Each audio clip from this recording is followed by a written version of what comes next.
Try to keep everything on time tonight. Appreciate you being here. For those of you that don't know me, Mr. Knoll, Superintendent. Appreciate you coming. This is 3 of our 4 building meetings we're going to have here before the end of the year. So let me kind of walk you through the agenda real quick.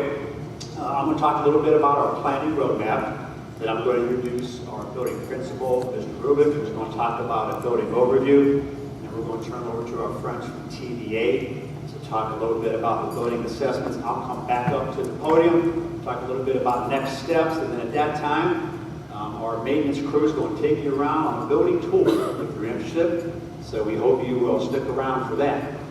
So let me kind of walk you through this slide. On the far left, you can kind of see this is where we're at right now. Okay, so we're going around all the buildings, having some good conversations. Like I said, building principals, talking about pros and cons. I do a little bit of talking about the game plan. Our folks from TVA come up and talk about specific building assessment issues in each one of those. We take tours. And like I said, 3 or 4, so we got one more coming. Okay, at the high school, I'll talk to you a little bit about that. The next one over, this is the one I'm most excited about. All right, this is called an educational visiting session. Basically what we're going to do is we're going to spend one day, okay, one day, and that day is actually up on the board now. We've identified it's going to be Monday, January the 23rd. We're going to get some stakeholders together in a room over at a la carte, and we're going to talk about what's teaching and learning going to look like in Canfield for like the next 50 years. Okay, so very excited about that date. So that will get us through the end of January. And then also from January to April, this is when we're going to get our facilities committee together. Talk a little bit about how to get involved with that if you're not already. We're going to spend January to April-ish having some meetings and talking about master plans, looking at costs, looking at building sites, all that good stuff. With hopefully, when we get to April of 23, we're going to have a recommendation to give to the Board of Education as far as what buildings are going to look like in Canfield. So that's kind of our plan moving forward. So let's talk a little bit about this facility planning committee. As of today, I got about 47 people, all right, who are signed up, which I appreciate. Obviously, we're going to look at facility challenges. We're going to look at what's this plan look like for Canfield moving forward. We're going to spend a lot of time looking at data, looking at costs, new versus renovations, all that good stuff. We're going to take a look at well-designed educational architecture and how that works in school districts. What's out there, some examples. Once again, talk about our master plan options and costs. We're going to try to identify and respond to community concerns, a lot that we've already heard. I'm sure there'll be more as we move forward. As I said, when we get to April, hopefully have a good recommendation for the board. And while I'm up here, I do want to say this. We are going to close. We're going to close the facility committee on Friday, December 9th. Okay, so you have until then to jump in if you're interested. Okay? All right, so let's bring up our building principal, Mr. Rubin, to talk to you a little bit about the building here.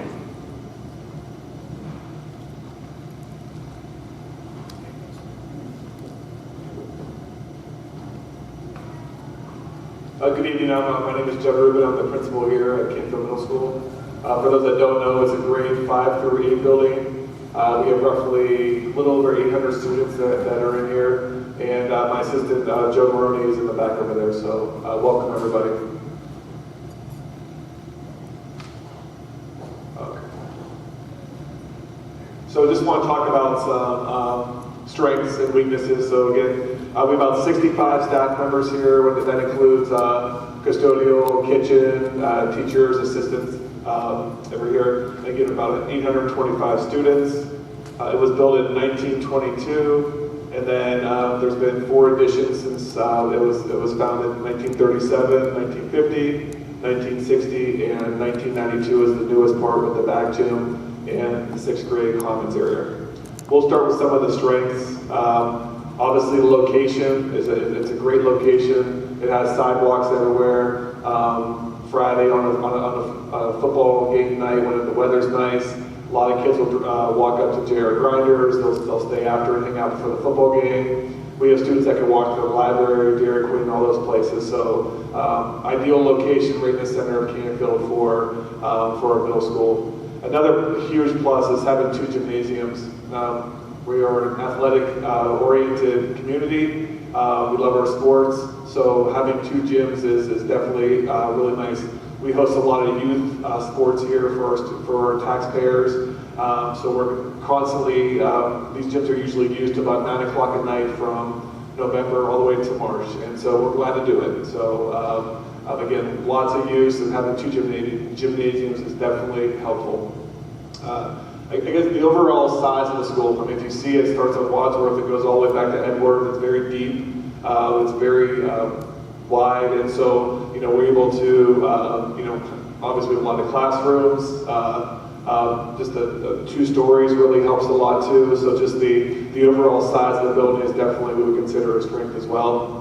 Our vestibule area, as far as safety, we've done some upgrades the past couple of years. So we have secretaries on both sides of the lobby there, and so when you we have a camera, and those doors are always locked. So they have to press a button, and they have to speak in the microphone, and we usually ask for some type of ID or what their reason is here before we buzz them in.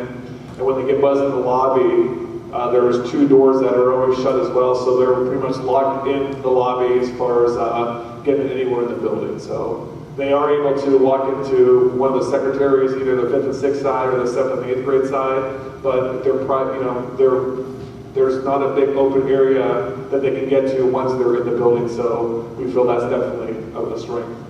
Proximity of the police station, that's definitely a plus. We had a precautionary lockdown about 6 weeks ago, and within a minute we had 2 police officers here to assist our resource officer that we have here every day to make sure the building was in good shape and things like that. So proximity of that police station is very key. We do have good parking. Across the street we do share a parking lot with the police department and the administration building, so we have plenty of room for our teachers to park. When we have events at night, whether sport events or plays, there seems to be plenty of parking each night for those. We have a great playground area, which on the tour I'll show you. We have a walking track. There's a nice field for the kids to play on. We have lots of equipment and a cement area for like foursquare, and they play kickball a lot too. So that's we're one of the few middle schools that still keeps recess for all grade levels, and it's nice to let them burn a little bit of energy after lunch for 10 or 15 minutes. Oh.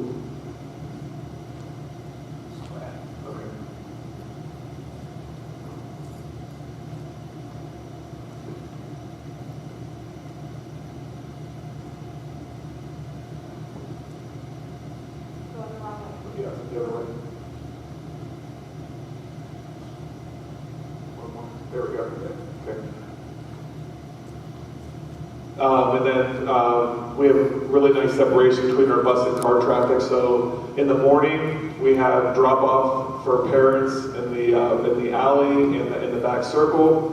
And then the buses drop off in the front, so there's lots of separation there for our students to avoid some of those areas. And then in the afternoon, it's reversed. So we have our buses in the alley, the buses in the back circle, and then parents line up in the afternoon to pick their children up. So we have crossing guards. Our custodians are great about coming out there for the cross guards. It does get a little bit sticky on Wadsworth. We have a lot of walkers and parents picking their kids up. And so it's nice to have some from adults there monitoring those the crosswalk and things like that. So again, those are our strengths. Some challenges that we have here. We do, and you'll see on the tour, the deterioration of the building. Just from the age itself, and you'll see different areas on the tour where the bricks are coming down, and it's kind of, I guess, rotting away on the inside. No air conditioning. We're starting school a little bit earlier, and it seems to be getting warmer earlier as well.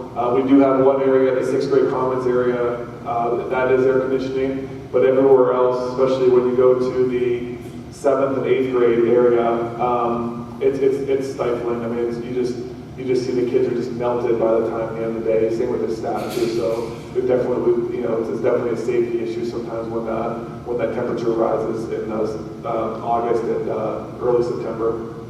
Regulation of temperature is another one. I was doing a walkthrough today just to kind of map out where we're going, and there's just so many different sections of the building where it could be 72, 80 degrees in one area, and then you walk to another area, and it's like 60 to 65 degrees. So regulating the whole entire building is definitely a challenge as well, in different classrooms and in different areas. We have lots of building leaks. We've had some major floods as well. As you can see the ceiling there. Last year we had about 3 or 4 baby pools in that area over there, just because of all the leaks it probably started in January, and we probably had those into about March, Eddie, is that about right? We had the pools there. And then we had some areas upstairs too, in the hallway, that we had to keep large areas and buckets for water. Our functionality of our camera system, being an older building, it's hard to place cameras and get them wired. So for safety issues, just having those cameras there for us during the school day too, whether it's the lunchroom or hallways in those unstructured areas, taking a 11-year-old's word for things that happen, we have to a lot of times, but if we had cameras to look at things, it really helps identify issues that we've had in those unstructured areas. Varying classroom sizes, so ideal classrooms, I think they're going to talk about some of those ideal dimensions in some of these classrooms, but when you see the tour, you'll see we have rooms that are really small, really compacted, and then we do have some of our science rooms and things like that are a little bit larger and more spread out, but the built-in tables and things like that have been there for a long time and can cause some issues as well. Obstacles with the PA system. There are some rooms that we're working on those, and we have different. We've tried to adjust this for safety issues, but there are rooms that do not hear the PA system very clear, and so that's something we've had to adjust. For example, in our nurses' room, so if we did a lockdown, our nurse wasn't aware of it, but we do have things in place that we tried to correct that. But it's not through our PA system; it's just plans that we have to do. A lack of large group space to host large school assemblies. This is the area that we usually have them. If we do have an assembly, we just had our Veterans Day assembly last week and our Blue Ribbon Assembly. We can do it, but we're packed in pretty tight here. But I know Diane knows. It'd be nice to have like an auditorium type setting, kind of like the high school has, to be able to host some of those. Just more practical. A lack of natural lighting and exterior sight.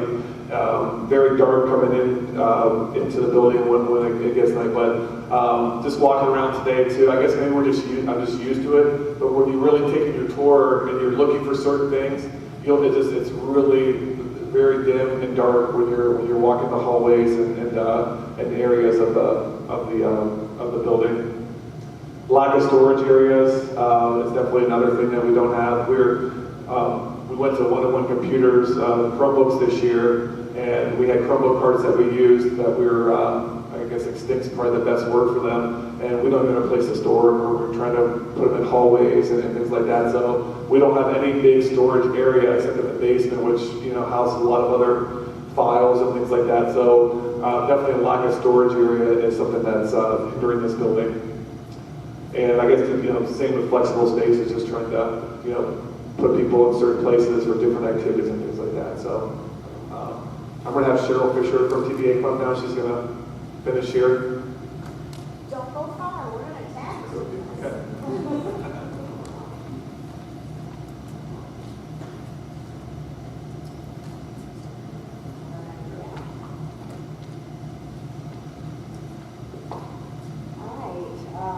Good evening.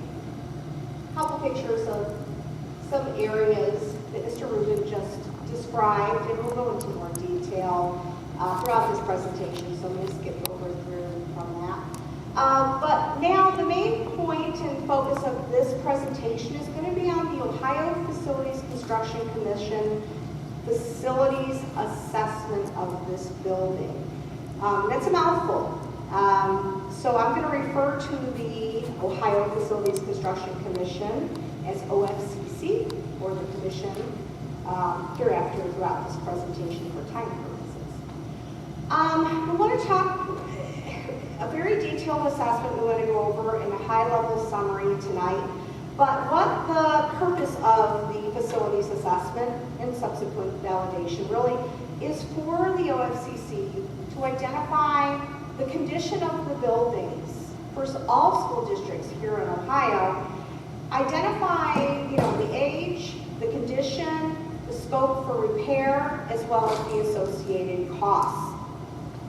So this is somewhat of a living document as long as you're engaged with the OFCC. So we regularly update it to capture those current conditions and those costs for such improvements that we just outlined. But the main purpose really is to serve as a guiding tool in master planning. So really to give you an educated basis to make decisions on your tax dollars. Should we renovate these buildings, or should we put that money towards new facilities? This document, again, is a transparent document. It is a public document. The point of these community sessions for all the buildings in Canfield is to be transparent with that information. And that's a guiding principle here for us at TVA, I know for the Canfield schools, as well as the commission. So before we dive in, I really want to just tell you what the basis of analysis is. The commission sends out a team of architects and engineers that have been pre-selected based on their qualifications, and they analyze the building based on a multitude of analysis benchmarks. The first one is the Ohio School Design Manual, another acronym, and I know there was a cheat sheet put out front. We call it the OSDM, and it's this massive document of 600, maybe even 800 pages now, that outlines the standard for school design construction in Ohio, the materials, the systems, even the sizes and types of spaces that go into schools, so that there's equity and equality in all the school districts at some point in time, whether they're a renovation project, a new construction project, or an addition. Another basis of analysis is building code. Ohio Building Code and American Disability Act standards. And lastly, the costs that you'll see in this report are updated annually and based on a document that the commission publishes every year annually, typically in April, called the Cost Guidelines. So, I keep referencing that facilities assessment report. You were given that report when you walked in. It's a 58-page document that's extremely difficult to navigate through because, hey, they're a state agency, right? So I want to give you a high-level summary tonight, and I'll guide you through some of the key points of the middle school assessment for this building. But generally, it's categorized into 23 categories. We call them the 23 A through W checklist items because A through W equals 23. Not very creative, right? But beginning with item A, HVAC, F, windows, P, site conditions, it actually does work well and captures every building component, every system, as well as every site condition for each building facility. Another document that you were handed was this chart, which I know you almost need a magnifying glass to read. But this is a summary of the costs of those A through W items. So again, if you look to the left, you'll see A through W. Again, those 23 categories, the HVAC system in A, F, windows, P, site, and so forth are on the left. And as you move over to the right are the associated total costs for such category that again are outlined in this report. So in red, you'll see for item A, $9.8 million for HVAC system replacement, and I'll go into some high-level summary about that as we move on. Again, we're going to keep repeating the categories we called off. Item F, Windows at $1.4 million, NP site about $300,000. Those get subtotaled, then soft costs, contingencies, and all the applicable additional costs are added on till we get to a total of $49.5 million. So the point of this presentation is to just give you and educate you about what that $49.5 million entails. The two middle columns in the light gray and dark gray represent previous checkpoints in time. So if you look back in 2018, we had a $35.5 million cost. The majority of the increase in costs have really occurred the last year, which I think is probably no surprise to you. The COVID impact of inflation, market conditions, and such really brought it from last year, the dark gray column at 36.3 to $49.5 million in just 1 year, which is just never seen inflation rates in history as we've seen in the last year. Okay, so let's dive into it. I want to talk a little bit first about that item P. Oh, let me backpedal. If you want to see this summary cost in this assessment report, go to page 7. That's where it's totaled. There are a few pages after that that actually break it down further by addition, so you can see the subtotal of the 1922 building, the 1937 building, and so on. So, you sat down. So I want to talk a little bit about site condition. That's item P. I believe it's page 31 of your report. So what you're seeing up on the screen is actually a Google image that we placed up here of the Canfield Village Middle School site. On the left-hand side to the west of Wadsworth, again, north, I should have said north, is right there at the top. Sits where we are now, the main building as well as the athletic facilities, and that encompasses about 9 acres. As you can see, kind of highlighted with the yellow boundary. And then to the east of Wadsworth, we have the main parking lot as well as transportation and bus parking. And that encompasses about 3 acres. So we have about 12 acres dedicated to the middle school site. One of the things that I think is a positive at this site, for those of you who were present at the elementary school presentations, was there wasn't proper separation of bus and car traffic, but this school is different. It's positive. So I would like Mr. Rubin, because you experience every day, just to explain how bus and car traffic occur here. So yeah, I know I talked about a little bit earlier, but in the morning, again, our parents drop off their students in 2 locations. North where that yellow line would be an alley we call it off of Edward Street. And if you see that green circle right below the football field, parents can pull in there and drop their students off. So we have drop off there. And then the buses in the morning come in the circle and they drop our students off in the front there. So they come right in those front doors. And all our students are housed here in the morning, 5th, 6th, 7th, and 8th. And then we dismiss them individually as well. Then in the afternoon, it is reversed. So all our buses they're lined up on in the alley off of Edwards. Then in the back circle, Mr. Maroney and I are in each location with radios, making sure our kids are getting on the bus safe before we dismiss them. And then our parents the second bell rings, I believe, at 2:45. But around 2:10, usually have your first parent come in and get that first spot right there. And by 2:30, it's pretty much line out of Wadsworth Street and across the street and places like that. So, but again, very good separation between our busing and our parent transportation. And the only thing that we keep an eye on is the crosswalks on Wadsworth. I'm going to call him again.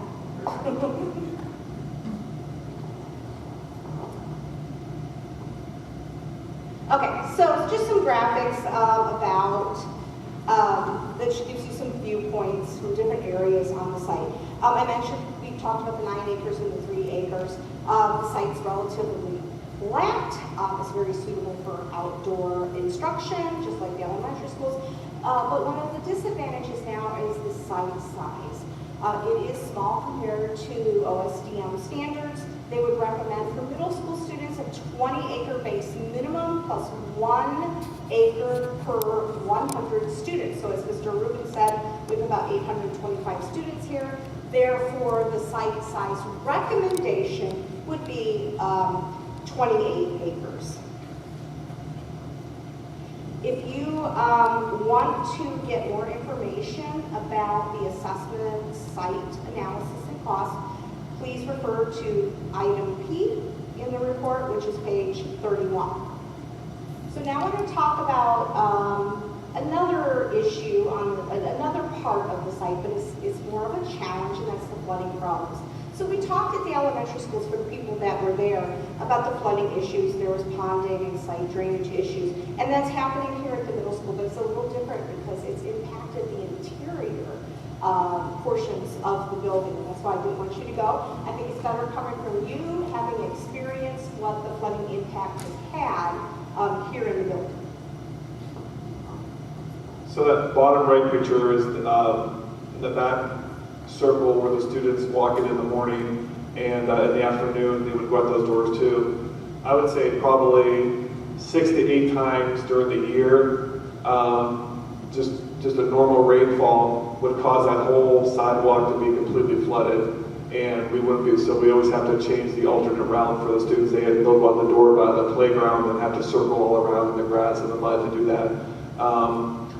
There are times where our custodians are putting sandbags down there to be safe. About 5 years ago, I think it was about the middle of May, I'm sure you remember Canfield had that torrential downpour, and the entire 6th grade wing got completely flooded. We had to pull everything out of every classroom. That middle commons area had to be pulled too. And we displaced those students the last 2.5 weeks of school, I believe it was. It was just an utter mess. We did replace the carpets. Most of those classrooms did have carpet. We did replace them with, I guess, a laminate tile. I think that's what we did for all the classrooms in the middle there, just to make sure if it did happen, at least we didn't have to pull carpet and some of those things again. But again, it was just, was there anywhere else where that came into it? I know it was the 6th grade commons, but do we have issues anywhere else with that flooding? No, that was the major issue. Okay, yeah. So it was just pouring in every classroom. We had bookshelves and books and equipment was destroyed as well. So it was just a rough last 2 weeks of that school year. Thank you. You know, and when we did our validation and we walked the building and talked with building maintenance and district maintenance, you know, they said this isn't an uncommon occurrence, and you can see up there on the slide that there have been 5 major flood incidences over the last 25 years. So it is a recurring problem, not a singular incident. Okay, so that's P, item P, site conditions. So let's now talk about the actual building exterior and interior itself. And I want to start out with the building envelope. You know, this building's 100 years old, and there are areas of the facade that are in poor condition. There's water infiltration occurring behind the brick. And what is happening is that water's getting in behind, and then with our weather conditions, which are, you know, great among season, and I would even say amongst week, given it was 70 degrees a week ago, and here we are in the 30s. So we have that freeze-thaw thing happening. So water's getting behind the brick, it is popping off, it is deteriorating. It's not uncommon that we see this for buildings that are 100 years old. So this slide really just kind of gives you a flavor of the exterior facade and the conditions, the popping off of the brick that's occurring. We also have some stair step cracking, some bowing of walls, which is the bottom right picture. If you can see that cracking, we call that stair step cracking. So stress follows the path of least resistance, which is the mortar, because it's not as strong as the brick. So anyway, so that is happening there.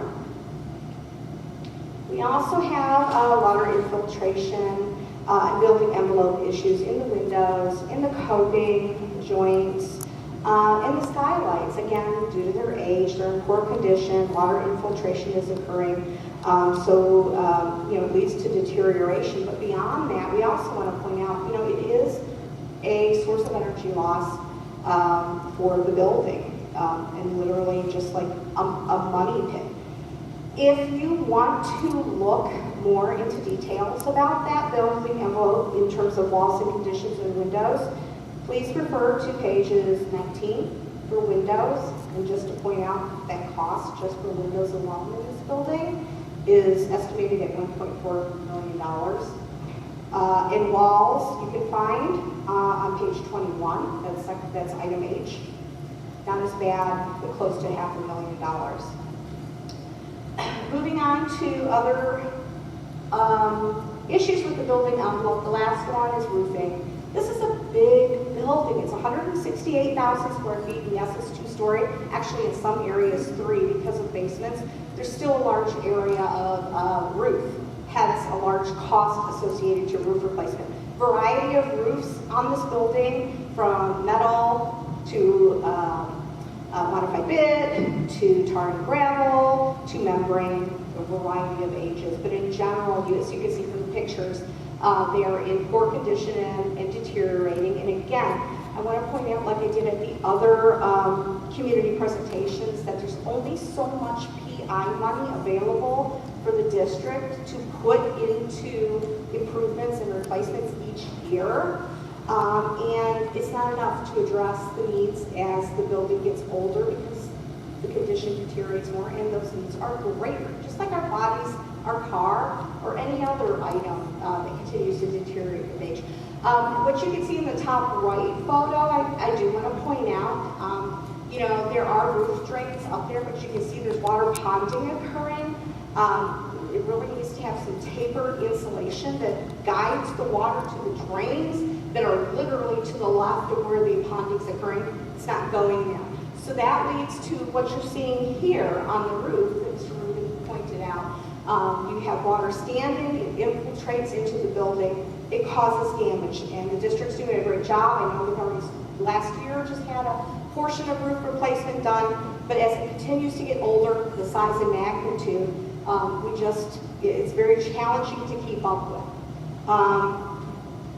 Before I talk about the next slide, roofing can be found on page 15. The cost to replace the roofs that haven't been done yet are about $2.3 million. And I believe our PI gives $600,000 every year to spread amongst 4 buildings. So that gives you some context. And school buses. And school buses. Right. And this is a common challenge school districts face with aging buildings.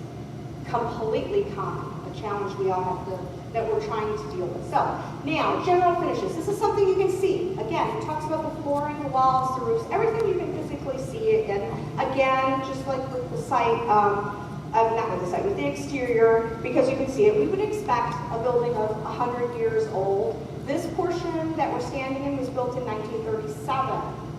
So, rounding 80 years old. Finishes are worn, they're dated, they've exceeded their useful life. But when you add that collectively to the overall building assessment on page 23, sorry, this is math, it's going different. $6.4 million to replace all of the things that you can actually see in front of you. So that's a combination of being 180 years old as well as damage to the systems because of water. So I want to talk a minute about the things you can't see. And this is the biggest, typically the biggest ticket item in all schools that are 30 to 40 years old, plus years old, are the things you don't see.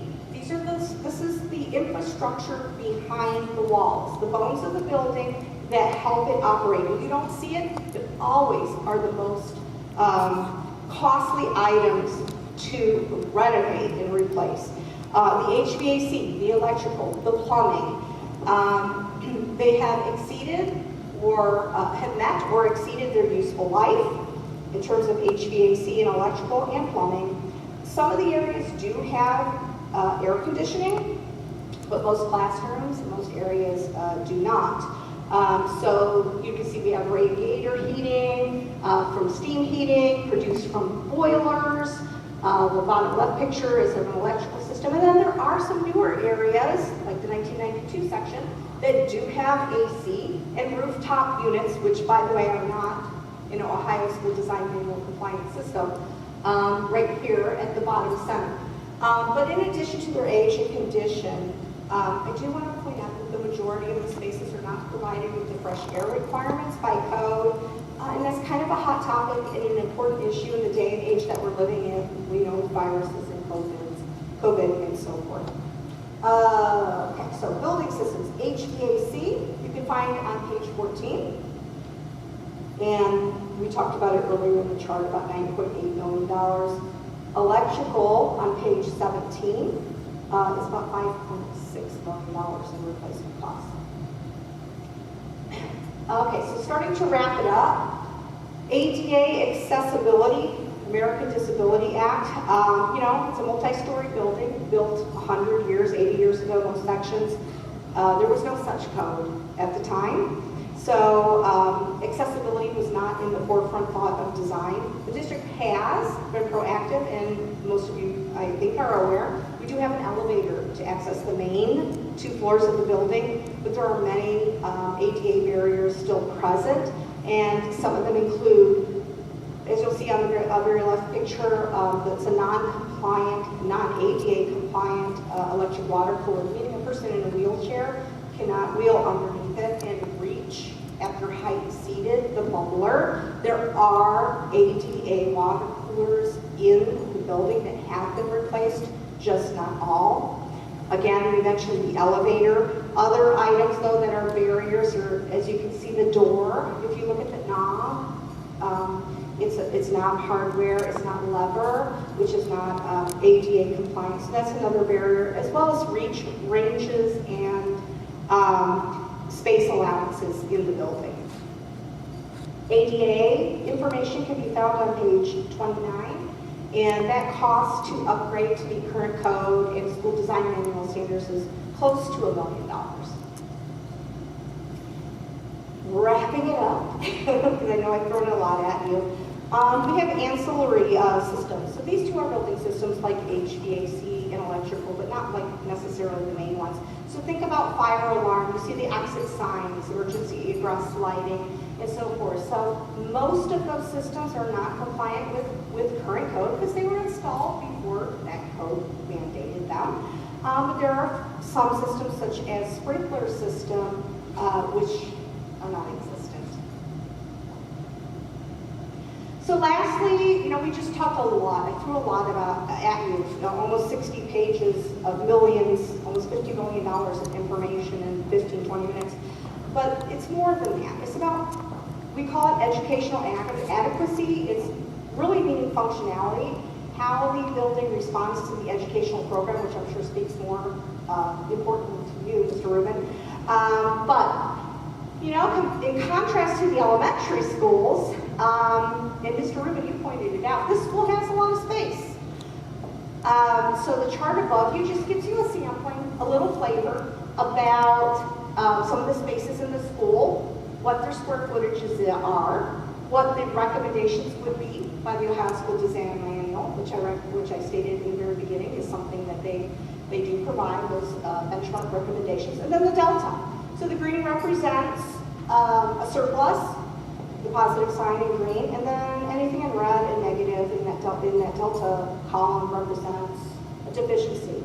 Overall, this building at 168,000 square feet can support, based on design manual standards, almost 1,200 students.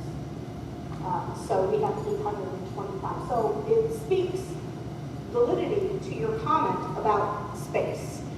Average class sizes do fluctuate, which could be challenging, but also could be a benefit, giving you opportunities for different class sizes and programs.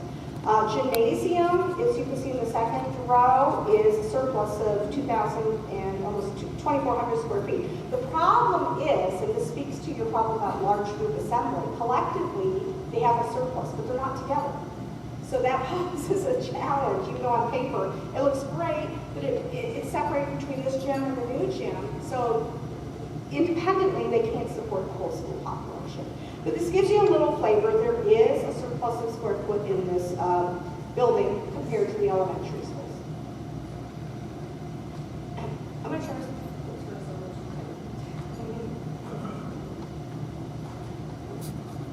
This will be part of our tour, but just to give an example of just design-wise, in the back there behind the cafeteria, we'll show you that we call the village theater. So there's like a little tiny stage there, and then areas sometimes students are doing some independent work or having like a little our school counselor do some activities that way.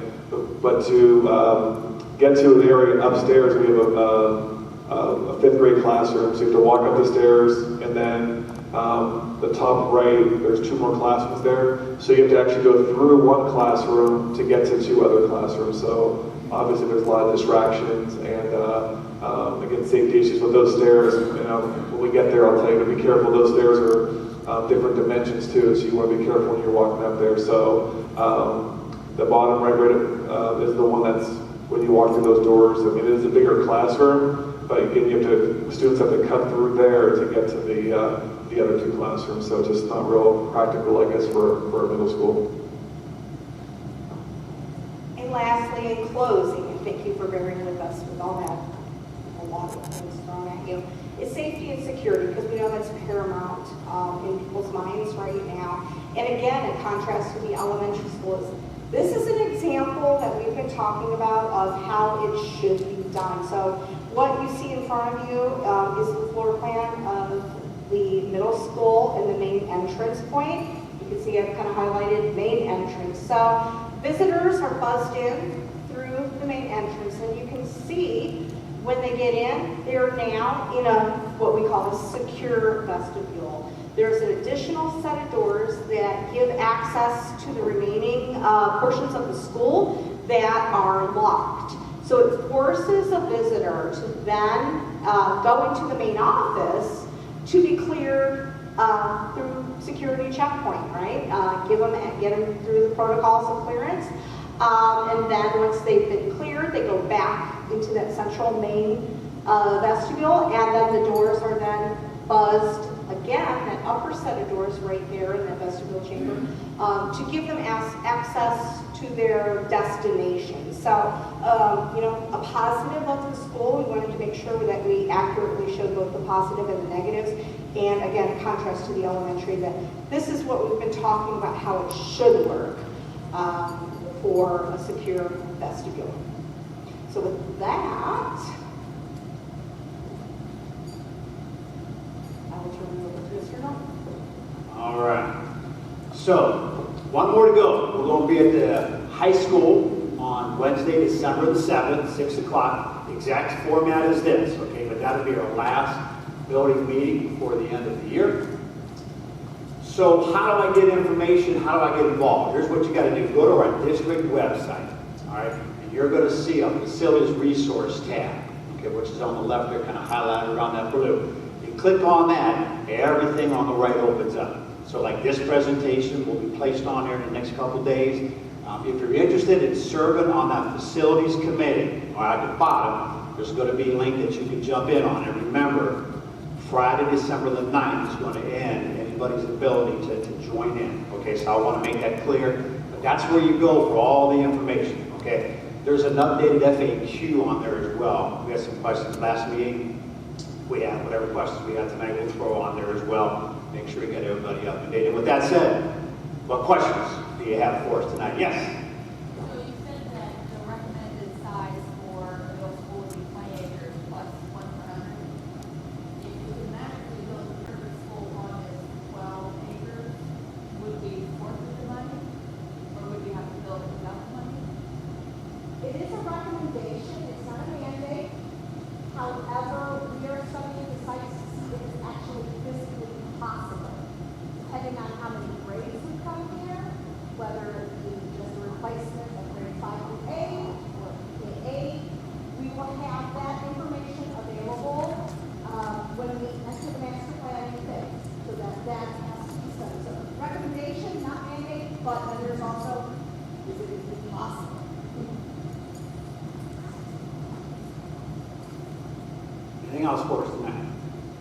Yeah, go ahead.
Can't argue with any of that.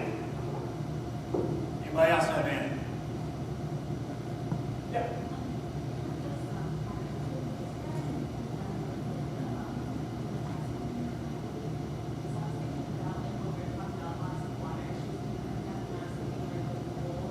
Yeah, so the question is, what have we done in this building for air quality? Well, actually, since I've been here, we've done 3 different tests.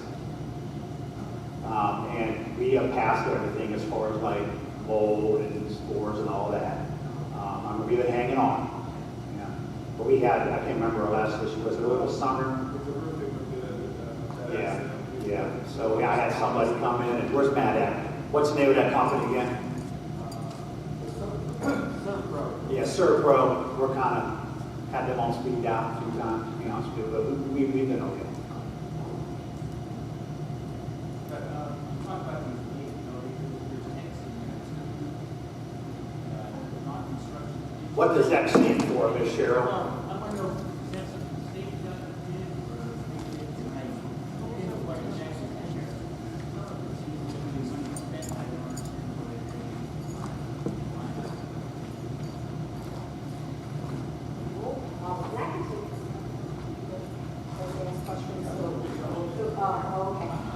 No, that's a great question. So item X on this sheet equals contingency. So it's typical practice in construction industry. You subtotal your scope and your cost, and then you add a contingency for unforeseens.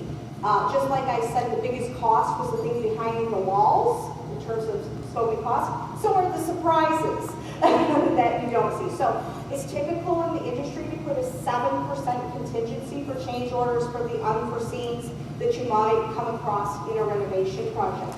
And then the other items in the subtotal, you'll see after item X, there's a subtotal, and then there's another line item that says non-contingency 16.9%. So these are not the actual renovation costs, but it's the cost that in any construction project you would incur, whether it's going to be a house renovation or a public facility renovation. You're going to pay, I hate to say this first, an architect. You're going to pay for plan reviews. You're going to pay for a site survey. You're going to pay for a construction manager. You're going to pay, again, for all of those things, and those total to 16.9%, so that's what encompasses that line item there. And going back to your questions, which I thought was very great, there is a little bit of a movement occurring throughout the state that are trying to challenge the OFCC. I'm not here on their behalf. I'm here on behalf of the district. I just have a lot of experience with OFCC in my work life. But trying to get school districts such as Canfield, who are disadvantaged because of your assessed valuation, that determines how much you're funded based on the value of your buildings, and that percentage is based on that, to change that. So I hope that that happens. There is some movement. It hasn't happened yet, but we'll see. But you're right. It is unfair. And you guys take care of your buildings. You pay taxes like every other district, but your share of 16% is uncomparable to other districts that we just got one project. You're getting 93% from the state.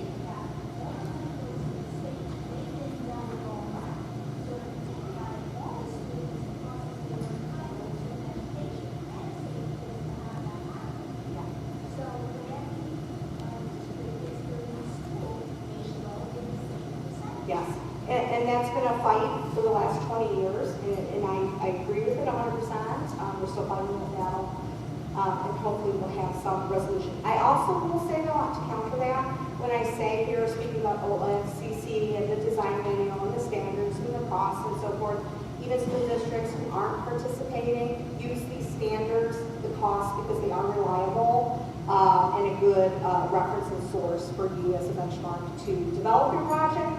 But yeah, the funding part, I'm going to say it's not for us. So. What else you got tonight? Anybody else? Esther? Along the same lines, Boardman Schools are planning to possibly build an intermediate school between 40 and 50 million. And they said just recently they're waiting until next year to apply to the OFCC because of this, thinking there's going to be a greater percentage that they'll get, place the 20% down that they've been told they would probably. Okay, second question. No matter what happens with regard to the building and so on, we have to remain in this building for at least 3 years or greater. Has a roofing company done a full evaluation of all the roofs or just the leaking areas, or what have they done? Can they guarantee us that this winter we're not going to have an issue? We have done numerous assessments on the roofs with actually two companies, and I'm sure you guys know who they are, both in Simon. So Mr. Gretcher has a complete assessment of what all those needs and costs are. The one we did this last summer, I think, was $280,000 to cover this area here and some of our fifth grade rooms. So, yeah, we do know what those dollars are moving forward. Can I add to your first question? And that's a good point. You know, should we wait, see if we have more money? Again, I want to go back to this chart. If you look at the gray column, and again, the grays aren't in your report, the red is, but that's why we gave you this. Because of inflation and market conditions and what's occurring in the economy, we've gone from last year from 36.3 million to now 49.5. So you have to weigh the balance of construction. Time equals more costs. It will never get cheaper. That's the only thing I feel confident 100% about saying. It will not get cheaper. But is it beneficial for Canfield School District to wait to see if we get more funding versus the rate of inflation? And what happens next year? I don't know. None of us have that crystal ball. We just know what's happened. If you look at the previous year before that, we went from 35.5 to 36 million. Not that big of a jump, right? So that's a task that the Facilities Committee is going to be charged of in January. So you can see the magnitude and the importance of that. I can't tell you what the right answer is, but that's going to be your job to decide what's the best route to go. At CH Camp, would you say that it was more costly to renovate because of inflation as compared to building? And I thought you gave us a percentage of 17%. I did not have that on the screen at Campbell because I know what it is. But the OFCC has not published that yet. So I did not have it at the screen, but it is going to be pretty close, if not more, to renovate that building than to rebuild it at the same size. And now the first item here, the heating, went from 66.7 million to 9.8. That's a 46% increase. That was the biggest increase this past year in all the A through W items. HVAC, don't hold me to it, but I think it was about a 30% jump from last year to this year, and was the biggest jump in all of these categories for every district. So any school building that you looked at had that same magnitude of increase. Anybody else? Awesome. Oh, yeah, good. So, I'm kind of new to the community, so forgive me if I'm behind the power curve on this. This school, it didn't get in this condition overnight, right? It's been years and years coming up to this point. So, what the plan was to just wipe it out and build a new school, right? Now, that's a big investment for the community. And my question is one, how did the schools we have get to this point, what did we do to try and prevent it to getting to this point, right? Because it's a lack of funding, right? You said we don't have enough money to keep them up. Well, what have we done over the years to try and get more money? Have we asked for tax levies to be increased so we can maintain what we have? And what's the plan to make sure that if we build this new structure, that it's not going to go the same way of the schools that we have now? Because, I mean, if I'm going to give you all this money, then I want to make sure it's protected, because I'm not sure these work. Well, I can just speak for my 3 years, close to 3 years here. First of all, this is a 100-year-old building, the overwhelming majority of this building. And as Cheryl's talked about, just over time, some of these things are what you're going to get. I know talking to the custodians, there's been a lot of time and effort put into repairs and upgrades and renovations over X number of years. I hope nobody would say these buildings have just been left to rot, because that's not accurate. Our guys do a great job, they work hard. We're just kind of getting to the point where some of these areas are 100 years old, there's not much more that we can do to them, other than just either we'll keep Band-Aiding them or we'll move forward and try to come up with a better plan. At least in my opinion. I think the Band-Aids are getting kind of tough. Like, it killed me to spend $280,000 last summer to Band-Aid this roof above our heads. It really did. But when you take the tour today, you're going to talk to a 5th grade teacher whose ceiling collapsed on it. I can't do that. That's not an option, you know? So I had to spend the money, we had to fix it. The year before that, it was, I think, $80,000 to fix the, kind of like the 8th grade up at this corner, I think. So those things are being done just because we have to. So moving forward, though, that's a good question. Moving forward, we're required by the OSCC to put money aside, and it's actually $500,000. So those dollars have to go into an account, and we can't do anything else with that money other than plan and prepare for things that are going to happen down the road, okay, and the life type things. So that money has to be set aside.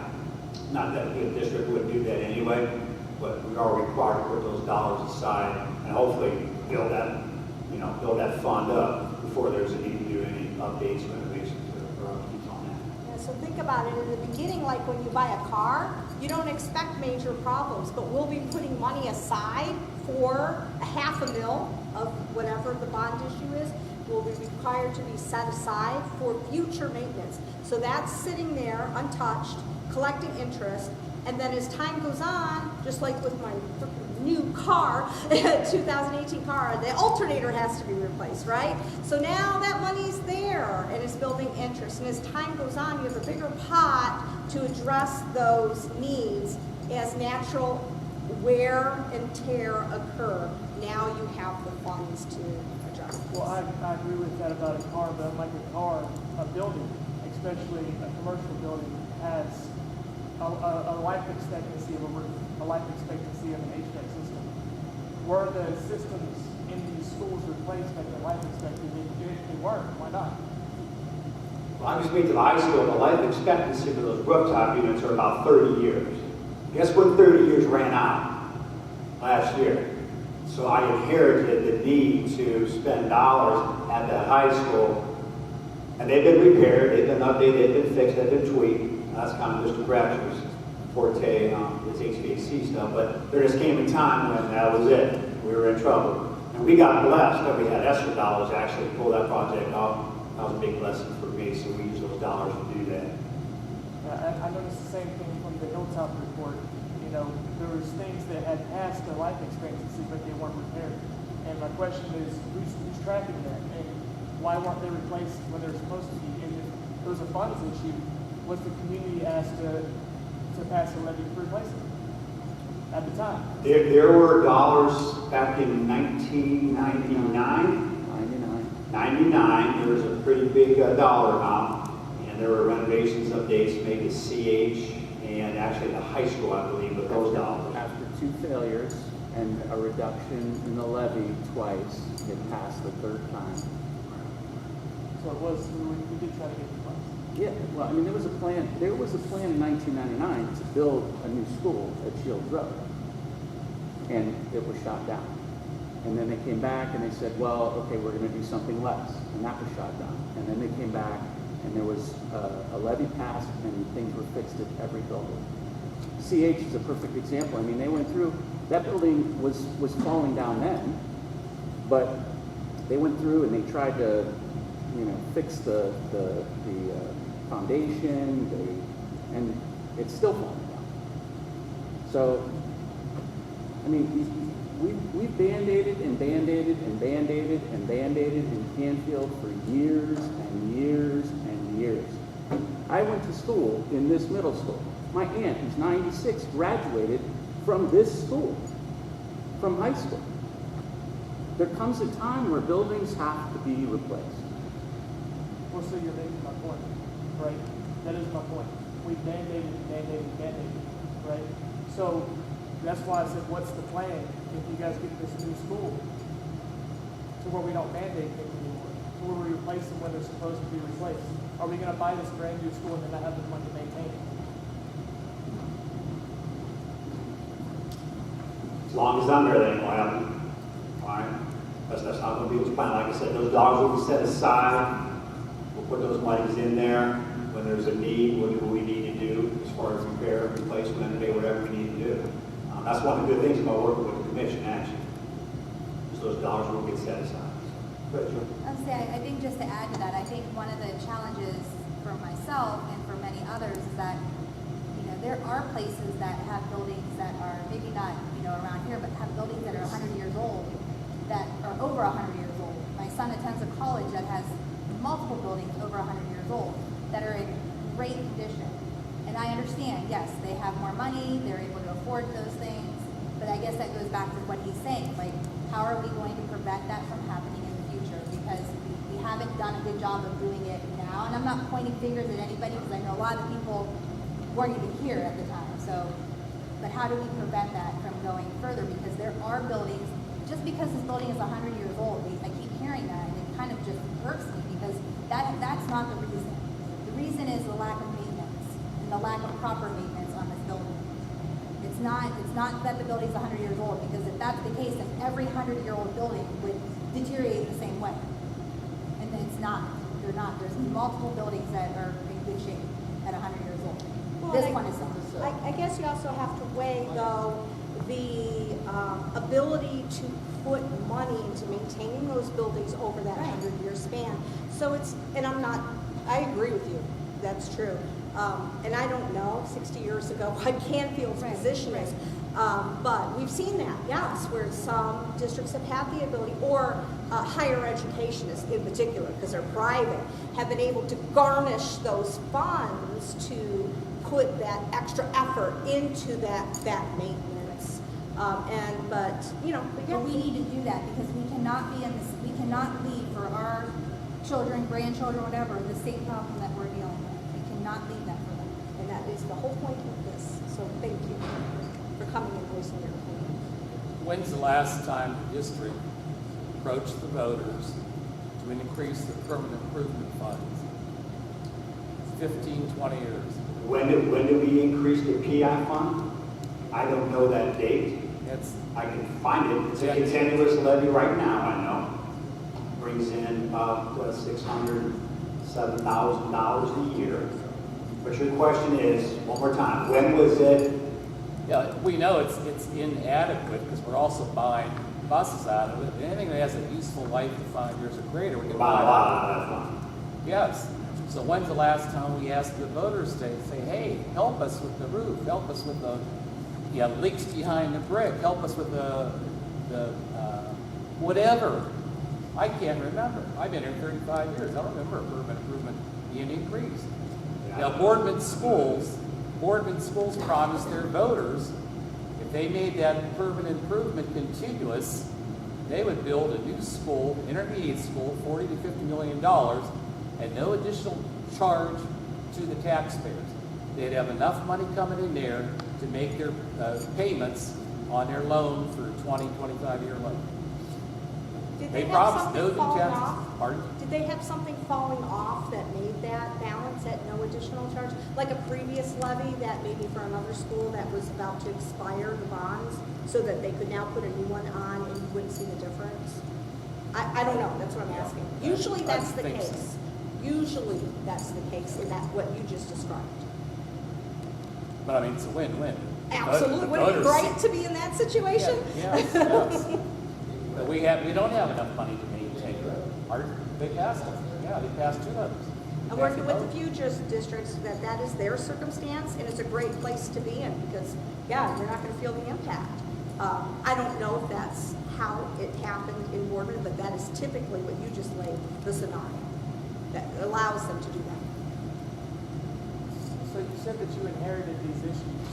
Is there somebody who maintains continuity on this? That whenever you retire, they're not going to inherit whatever. Well, one of my hopes is to have a little, one of my hopes is to have like a maintenance plan in place and create that.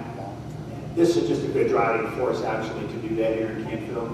Honestly, that wasn't really done in the past. There's nothing formal. I'm sure there were good conversations, but there was nothing like bequeathed to me when I arrived, just to be honest. But, this is kind of part of our strategic plan as well on this whole facilities concept is to start working on that. Obviously, new buildings or renovated buildings that we end up doing here in Canfield, like I said, it's going to be good impetus to get that in place. So that's my hope, personally, and as a superintendent, to get that done. One way or the other, new, renovate, repair, however we end up. Yeah, Boardman just passed 2 levies. One was the 5.9 mills renewal, and the other one was to make the urban improvement continuous. Passed them both, and they're about the same percentages we had, 56 to 44. But what we have to keep in mind is we asked our voters in the district, which is about 17,000 voters, 10,000 of them voted with regard to our renewal, and 4,400 of those said, we're not giving you any renewal money. But you got to keep that in your mind, definitely, in there after what happened already. Trust me, that's in my mind. What's that? Trust me, that is in my mind. Yes. And out of that 10,000 people that voted, 3,800 were from the city. Find out where they are voting against that millage, and you'll be surprised. I don't think I'll be surprised. It's out of the outline, it's a township area. Some areas that have money. What are the questions you got tonight? I'm sorry. Yeah.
to let you know, I work really hard on communication.